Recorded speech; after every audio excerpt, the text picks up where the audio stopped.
นี้ถือว่าใหญ่แล้วได้ตัวแม่มันมาจ้าใส่เบิ่งมันนะเอาพวกตัว แล้ นั้ วน ก็ นะ จ้า ไป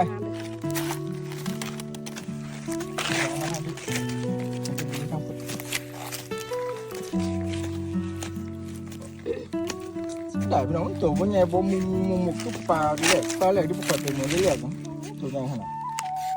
มันรู้สึกว่ามันแบบโตกลางแล้วก็ไปหน่อยนะตั้งผุดใหญ่ก็คือใหญ่เลยว่าแบบนี้กินได้คือก็บ้านถ้าเจ้ากันเลือกยังสีบ่พี่น้องกันเลือกกับตัวหน่อยตัวใหญ่อยู่บ่ท่านไทยไปโพสกับไทยไม่ให้เบิ่งนี่นะครับเด้อผมเห็นผู้ใดผู้นี้ถ่ายลงให้เบิ่งมาจากฝั่งลาวบ่ใหญ่ขนาดที่ของเขาก็ได้เบิ่ง ปึ๊บ